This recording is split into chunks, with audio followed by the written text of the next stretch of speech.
This is the Kindness final doesn't offer, knock Mr. Carter. twice. We require a Sometimes it just signature stands tonight. in the rain You and can tell waits your to see client we're who walking opens the away. door. We're done here. At 7:12 p.m., when the neon sign outside Brooks' family diner flickered against the wet pavement, Ava Brooks noticed a small figure standing beneath the streetlight across the road. The boy couldn't have been older than 8. His hoodie too thin for 48-degree weather, sneakers soaked, shoulders drawn tight like he was trying to disappear. Inside, the diner hummed with the low rhythm of clinking plates and the smell of fried onions. But Ava's eyes stayed on him, steady and unblinking. She dried her hands on her apron, stepped outside without grabbing an umbrella, and crouched to his level, her voice calm, not curious, not suspicious, just warm. "You hungry?" she asked. He nodded once. No questions about parents, no lecture about strangers, no form to fill out, just a grilled cheese sandwich, a bowl of tomato soup, and a mug of hot cocoa placed gently in front of him. Steam curled between them like something sacred. He ate slowly, politely, eyes lifting now and then as if memorizing her face. When he finished, he reached into his pocket and placed a crisp $100 bill on the table. Ava picked it up, folded it neatly, and slipped it back into his hand. "You're good," she said. The bell above the diner door chimed as he left, and she watched until he crossed the street. What she didn't see was the black Rolls-Royce parked half a block away, engine running low, tinted window cracked just enough for a man in a tailored charcoal coat to watch everything unfold. William Carter had built an empire buying struggling companies and measuring their value in numbers, percentages, and risk. Tonight, he was measuring something else. The next afternoon, the boy returned. Same hour, same seat, same quiet hunger. Again the $100 bill. Again Ava returning it without hesitation. By the 4th day, her waitress leaned close and whispered, "You know someone's playing you, right?" Ava only smiled faintly and refilled the boy's cocoa. Outside, rain traced thin lines down the diner windows while across the street, William's driver adjusted the rearview mirror and asked softly, "Sir, how long are we continuing this?" William didn't answer. His eyes never left the woman inside the small, warm-lit diner. 6 weeks passed. $600 offered and refused, no change. In her tone, no shift in her kindness, no flicker of calculation. And on the 42nd evening, when the boy hugged Ava goodbye, a small, spontaneous squeeze around her waist, William Carter finally stepped out of the car. The bell chimed again. Conversations dimmed. Polished shoes met worn tile. He removed his gloves slowly, gaze steady, voice controlled. "My son," he said, nodding toward the boy, "has been coming here every day." Ava met his eyes without flinching. She wiped her hands on her apron, posture straight, expression calm. "He's always welcome," she replied. William studied her as if she were a contract he was about to sign. "I've been testing you," he said quietly. A pause settled between them. Thick but not hostile. Ava tilted her head slightly, the neon light catching in her dark eyes. "Testing me," she repeated. William gave a single nod. "You passed." The diner was silent now except for the hum of the refrigerator behind the counter. Ava looked at him for a long moment, then glanced down at the boy, who stood watching both of them with quiet awareness. When she looked back at the billionaire, her voice was even, steady, almost gentle. "I wasn't applying." The air inside the diner did not move for a full 3 seconds after she said it. Even the coffee machine seemed to hold its breath. William Carter was not a man accustomed to pauses he did not control. Boardrooms bent around his timelines. Markets reacted to his decisions within minutes. And yet here, under a humming ceiling fan and a flickering neon sign, a woman in a flour-dusted apron had just shifted the ground beneath him without raising her voice. Ethan looked up at his father first, not confused, not frightened, just watching. Children notice power differently. They measure it by tone, not titles. William cleared his throat, his composure sliding back into place like a tailored jacket. "I wanted to see who you were when you thought no one important was watching," he said. Ava folded her arms loosely, not defensive, simply grounded. "Your son was watching," she replied. That was enough. The words did not accuse him. They simply settled between them. William glanced at Ethan, who was tracing circles on the table with one finger, comfortable in the warm light of the diner. "He told me you never asked where he lives," William said quietly. Ava nodded. If a child is hungry, I feed him. The rest is not my business unless he wants it to be. There was no performance in her tone, no attempt to impress. That, more than anything, unsettled him.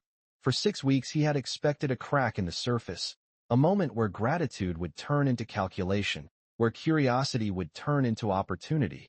It never came. Instead, there was routine, grilled cheese at 7:15. Cocoa refilled before it was empty, a napkin folded neatly under small hands. William stepped closer to the counter, lowering his voice. "Do you know who I am?" he asked. Ava met his eyes again, steady as ever. "Yes," she said. "My customers talk. Carter Holdings owns half the riverfront." He studied her expression, searching for the shift that usually followed recognition. It did not arrive. "And you still sent the money back," he pressed. She reached for a clean mug and began wiping it dry. "If I start charging children based on their last name, I lose something I cannot buy back," she answered. The simplicity of it struck him harder than any negotiation he had ever lost. Ethan slid off his seat and walked to his father's side. "Dad," he said softly, "she never treated me like I was rich. She treated me like I was me." The sentence hung in the air, small but undeniable. William felt something unfamiliar tighten in his chest, not pressure, not pride, something closer to recognition. He had told himself this was about vetting character, about finding safe environments for his son after a divorce that had fractured more than schedules. He had convinced himself that observation was protection, but standing there now, watching Ethan glance back at Ava with quiet trust, he understood that the real evaluation had not been hers. It had been his. Ava placed the dried mug back on the shelf and looked at both of them. "He is welcome here," she said evenly. "With or without cameras, with or without envelopes." William stiffened slightly. "There were no cameras inside," he replied. Ava's gaze did not waver. "I know." The message was gentle but clear.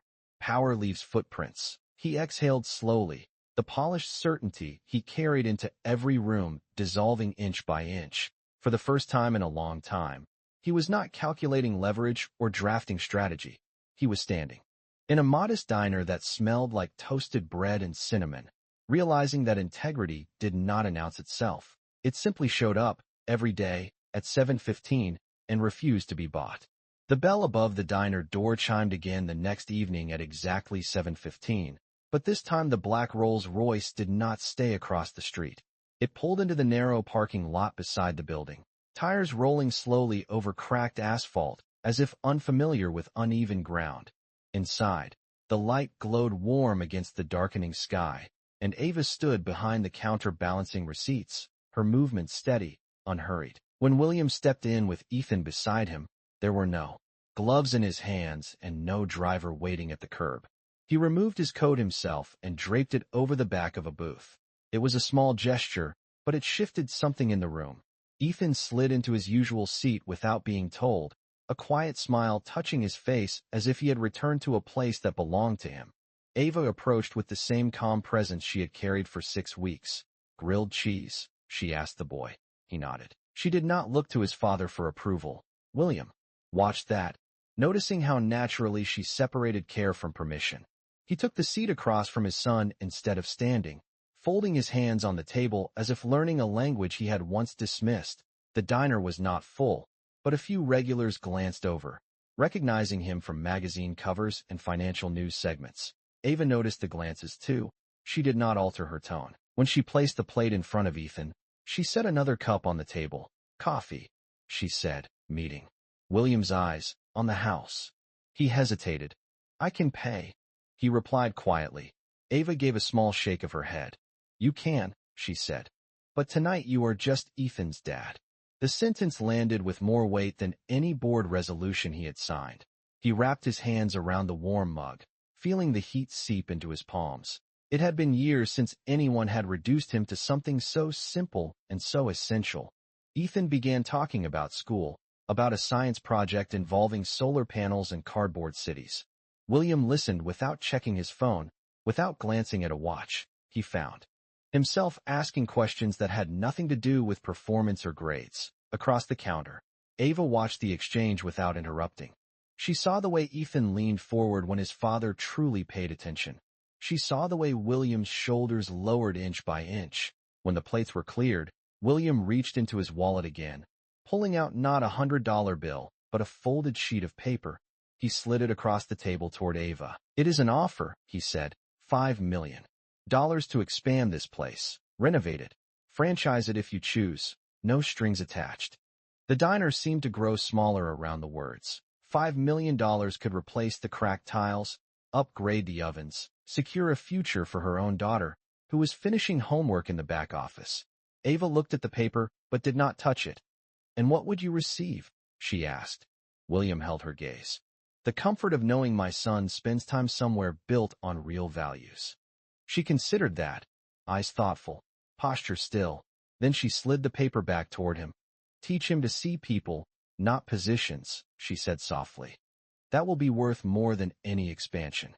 Ethan looked between them, sensing the quiet gravity of the moment. William felt the truth in her refusal, not as rejection but as correction. For the first time in a long time, he understood that wealth could build buildings, but it could not manufacture character. And in a modest diner glowing under a flickering neon sign, he realized he had not come to evaluate a woman. He had come to relearn how to be a father. The following Monday morning, sunlight spilled through the diner windows in pale gold stripes, revealing every crack in the tile and every scratch on the wooden booths. And Ava stood at the counter counting the weekend earnings with the same steady rhythm she had always kept. Nothing about the space had changed, yet something invisible had shifted. At exactly 7:15 that evening, the black Rolls-Royce did not glide past or idle across the street, and for a brief second she wondered if the lesson had ended. Then Ethan appeared on foot, backpack slung over one shoulder, his father walking beside him without a driver, without tinted glass separating him from the sidewalk. William's coat was simpler tonight, navy instead of charcoal. No visible logo, no silent announcement of status. He opened the diner door himself, holding it for his son first. Ava noticed the detail and said nothing. Ethan hurried to his seat and began talking about a math test he had aced, while William listened with full attention, nodding slowly, asking what had been hardest instead of what score he had received. Ava placed the usual plate in front of the boy, and this time set a second grilled cheese in front of William without asking. He looked surprised. "I am paying for this," he said gently. Ava gave him a small smile. "Tonight you are eating," she replied. He did not argue. The regulars watched quietly, not in awe, but in curiosity, as if witnessing a small experiment in humility unfold beneath fluorescent lights. Midway through the meal, the diner phone rang. Ava stepped away to answer, her voice calm and professional. When she returned, her expression had shifted just slightly. William noticed. "Everything all right?" he asked. She nodded once. "Just a supplier raising prices again. That is life," she said, wiping the counter. Ethan looked between them, sensing the weight of adult concerns. William studied the worn refrigerator, the aging oven, the faded menu board with letters that no longer aligned perfectly. He saw not deficiency but effort. After Ethan finished eating, he excused himself to the restroom. Leaving the two adults alone for the first time without tension, William spoke quietly. "I have been thinking about what you said, about teaching him to see people, not positions."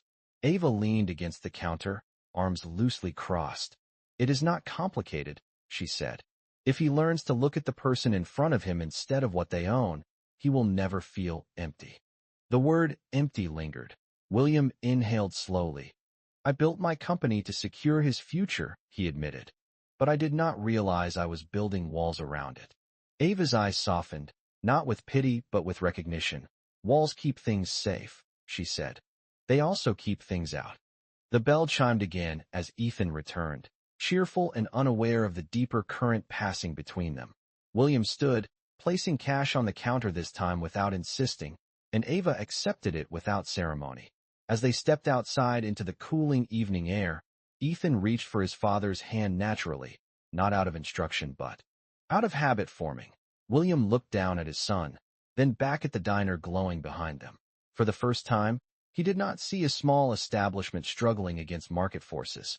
He saw a place that had quietly reshaped the direction of his own home.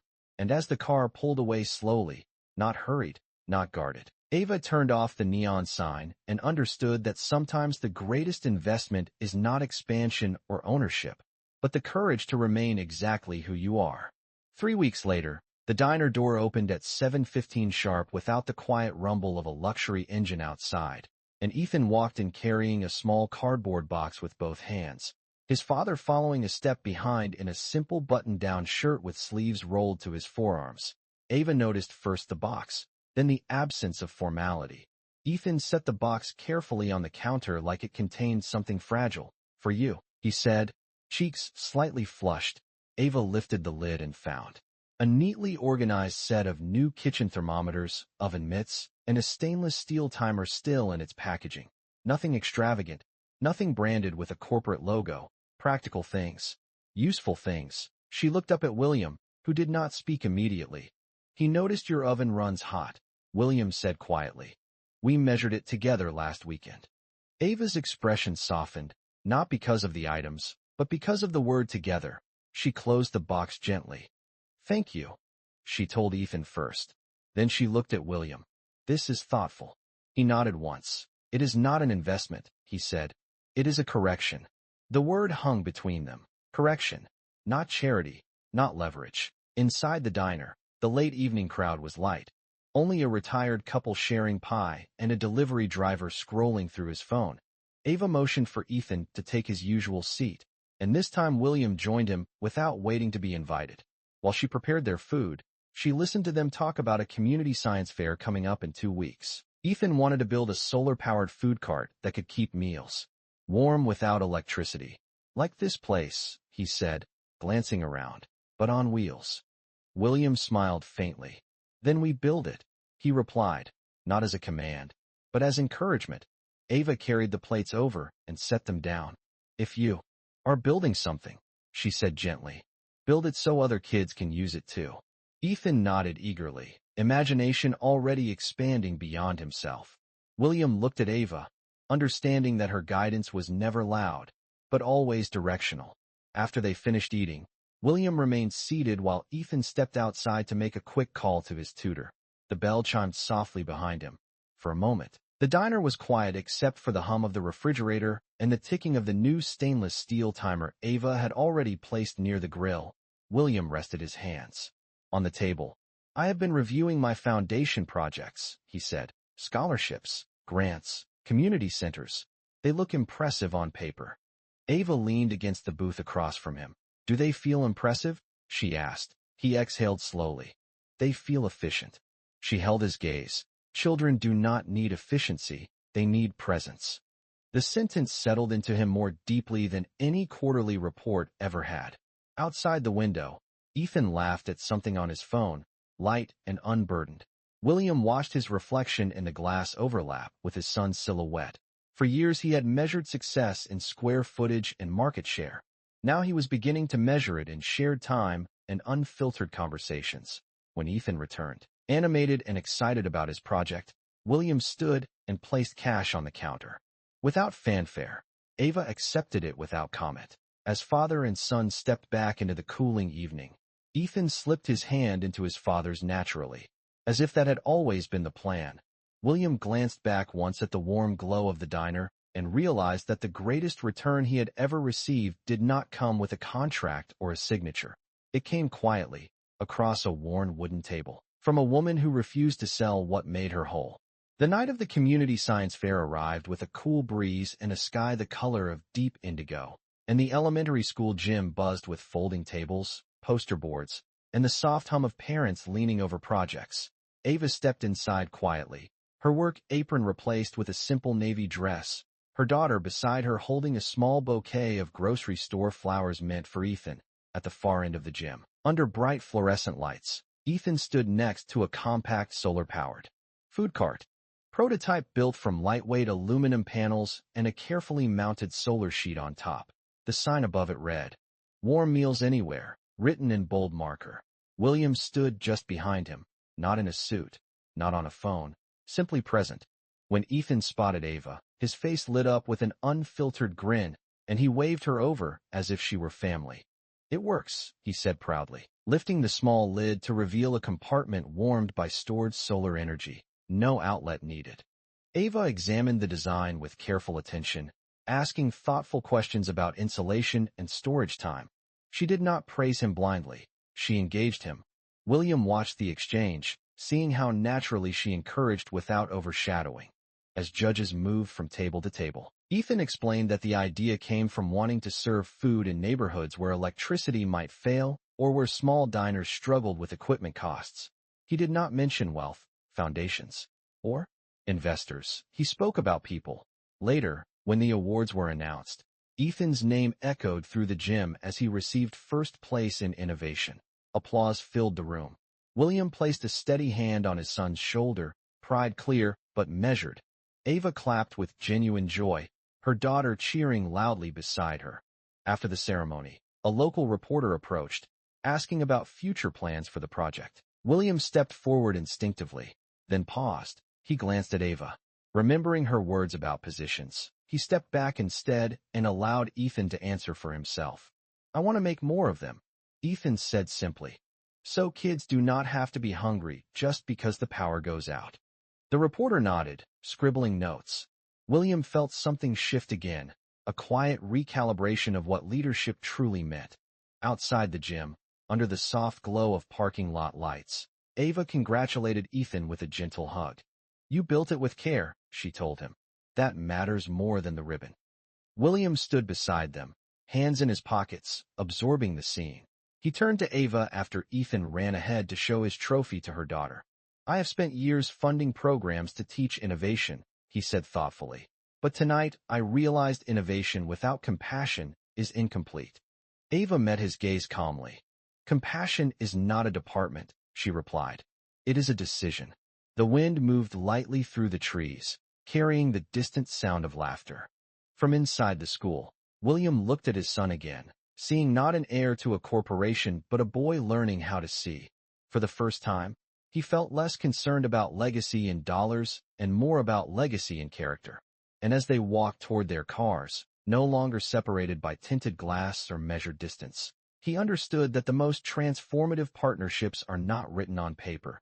They are shaped quietly, through consistent presence, humility, and the courage to let someone else redefine what success truly looks like. 2 days after the science fair, the diner felt smaller than usual, not because the walls had moved, but because possibility had. The morning light filtered through the blinds in thin golden lines, catching the stainless steel timer Ethan had gifted weeks earlier.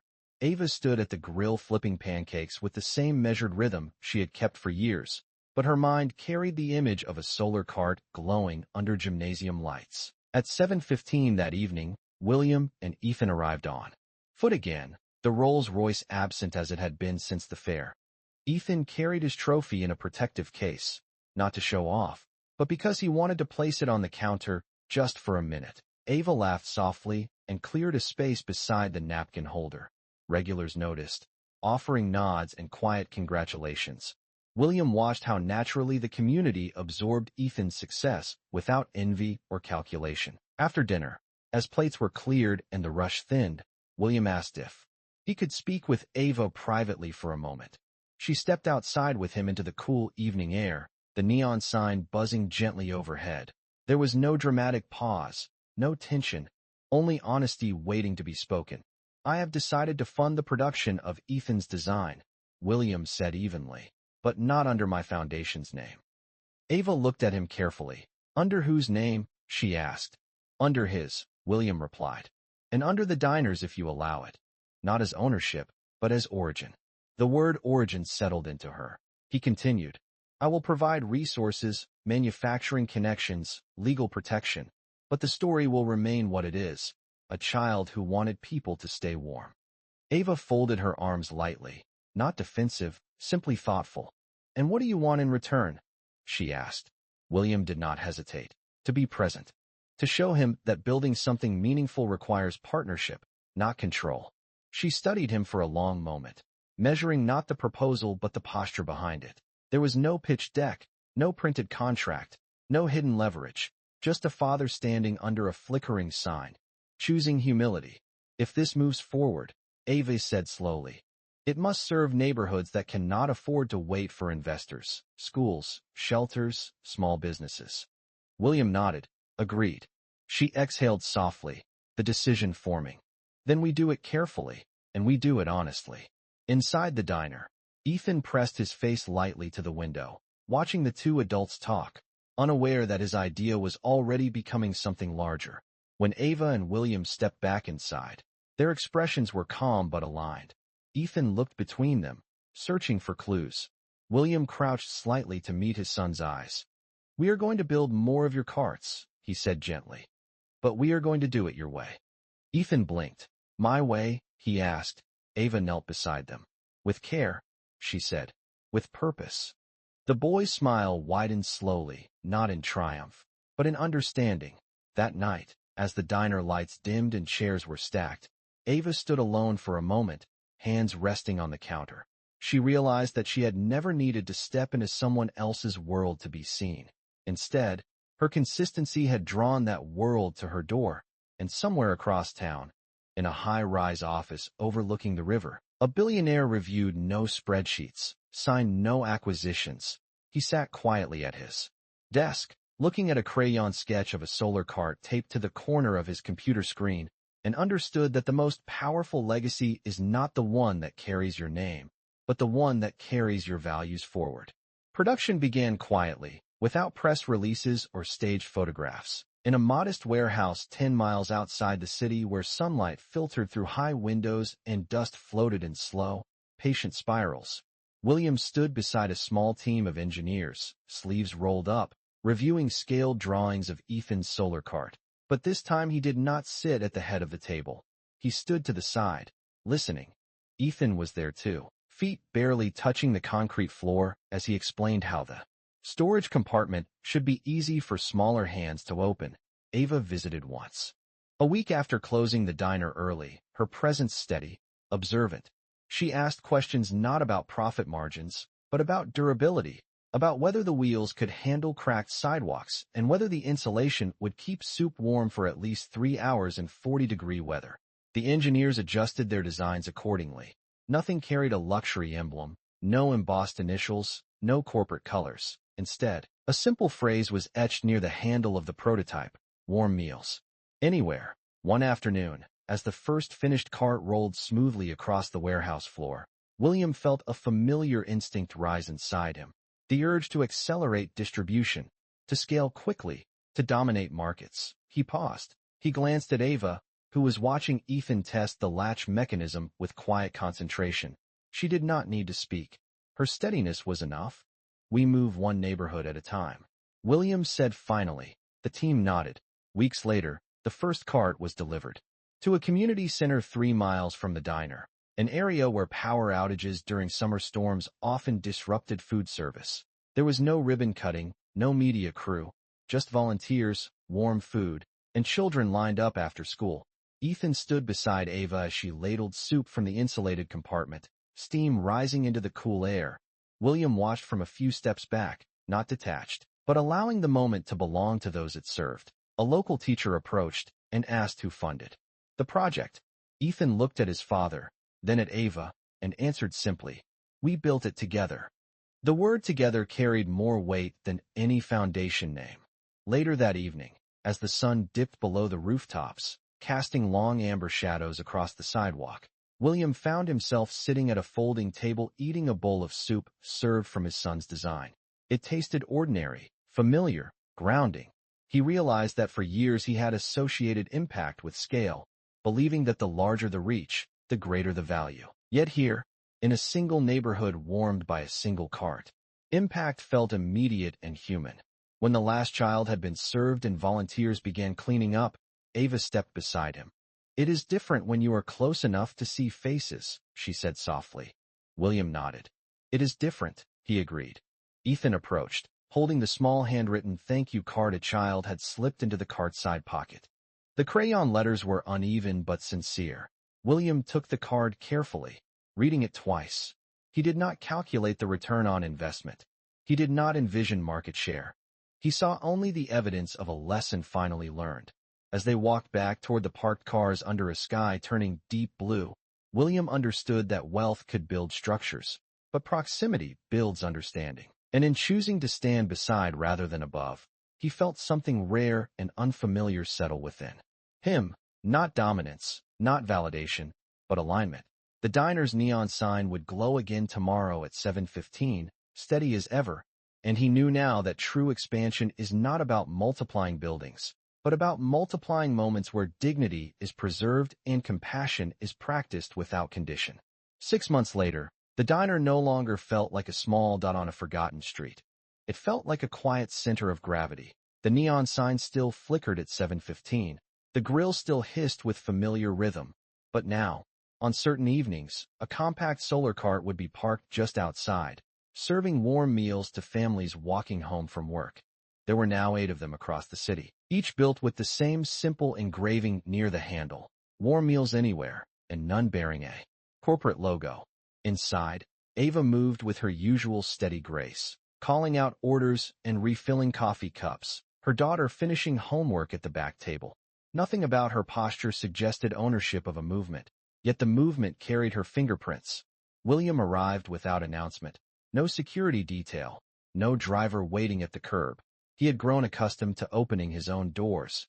Ethan followed. Taller now, confidence settling naturally into his shoulders. He no longer needed to be tested, and neither did she. As they sat in the booth that had become familiar, William looked around the diner and noticed framed photographs newly placed along one wall. Not of him, not of headlines, but of neighborhoods lit by the soft glow of solar carts at dusk. Children holding bowls of soup, volunteers laughing, Ethan explaining the design to another group of students. He felt something steady and rooted rise within him. Not pride in ownership, but pride in participation. After dinner, he stood and addressed Ava quietly. "There is an offer on the table for my company," he said. "A merger that would double our valuation. It would require moving operations overseas." Ava listened without interruption. "And what would it require of you?" she asked. William paused. "Distance," he admitted. "From here, from this." She nodded slowly. "Then you already know the cost," she replied. There was no pressure in her tone, no attempt to influence, only clarity. Ethan looked between them, sensing the weight of adult decisions. William placed his hand gently on his son's shoulder. "We are staying," he said simply. "Growth does not mean leaving what matters." The words were not strategic. They were personal. Outside, the evening air carried the scent of autumn, crisp and clean. A family approached the solar cart, greeted by a volunteer who had once been served there. William watched the exchange and understood that legacy was no longer an abstract projection of wealth into the future. It was visible, immediate, grounded. Ava turned off the grill and wiped down the counter, the stainless steel timer clicking softly in the background. She had never asked for recognition, never negotiated her values, never stepped into a boardroom to be validated. Instead, she had remained consistent, and consistency had drawn transformation to her door. As the diner lights dimmed and chairs were stacked, William lingered for a moment. "You changed the direction of my home," he said quietly. Ava shook her head gently. "You changed it yourself," she replied. "I just fed your son." Ethan smiled, unaware that those simple words carried the weight of an entire shift in perspective. And as father and son walked into the cool night, without tinted glass between them and the world, William realized that the greatest test he had ever designed had revealed not her character, but his own, and in that realization, he found something more valuable than expansion, more enduring than profit, something steady enough to outlast markets and mergers. He found the quiet certainty that dignity practiced daily can reshape even the most powerful life.